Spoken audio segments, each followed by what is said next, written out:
Welcome to Prague. Now what comes to your mind when you think of Prague? Maybe it's the beautiful romantic walks on the narrow streets, or the rich architectural heritage and picturesque city with cathedrals and churches. It could be the rivers, with the beautiful canals and the bridges that have crossed the rivers for centuries, bringing people together. But most people think of Prague as the epicenter of puppets and marionettes. Now please join me on my journey. Here I walked on the cobblestone roads and narrow passages through the old buildings to the workshop, where I learned to take a piece of wood and form it into something that had its own life, its own personality. Here is the workshop of my teacher Martin, with some of his chisels and tools and puppets that decorate the walls of his workshop. First, before carving, I had to form the structure of the face in clay. Then I used linden wood from a log that my teacher had and started to use the chisels to form the face. Can you guess what I'm making? It's not a monkey and it's not a gorilla. As a child, I loved to hear the different stories and folk tales of Bigfoot, or you might know him as the Sasquatch. In Seattle, or maybe the Pacific Northwest, he is very famous there. After carving the face and the head, which was probably the most challenging part, I then started off carving the chest, and then I worked into more details like the hands and the legs and the arms, and then made sure that they had all the parts and all the joints connecting so that you could move little Bigfoot. Now you can start to see his cheeky and funny personality.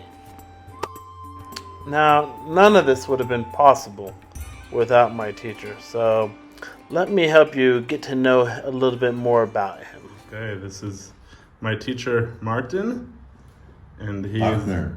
partner. We make it together. And here is his workshop.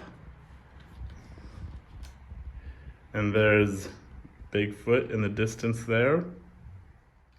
So how long have you been making marionette puppets? I think I started about 2000, so it's, I think, close to 25 years, maybe. And what is really interesting is that I was always very satisfied with what I did. Mm-hmm. And it's man's thing, no? And then when I see now marionettes I did 10 years ago, so I think I improved, mm-hmm. But even then I was very satisfied. Then who taught you then? Was it your friends, or who taught you how to do this? My brother was making marionettes. Okay. And I lived in Prague. It was the end of 90s, and so it was like one big party, and I was sort of lost, mm-hmm. And there came time that I really needed some job, so I tried this and it worked, so I do it. Okay, after I had carved all of Little Bigfoot, I then used oil paints, some paint thinner, and even a bit of gasoline to make him look more like an antique or 100 years old.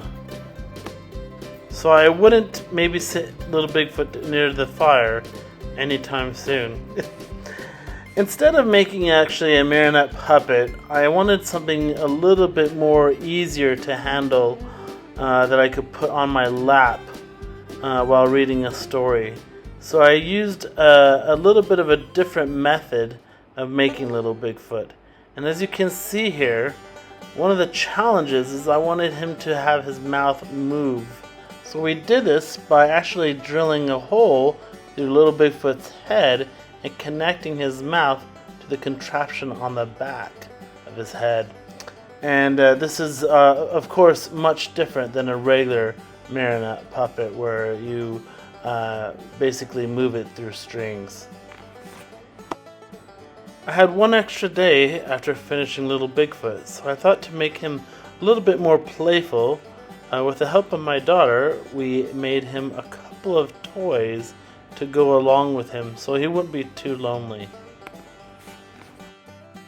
I hope you were able to learn something from the video, and thank you for watching. And I just want to do one shout out to my teacher Martin, who taught me so much, and I really enjoyed getting to know and becoming a friend with him.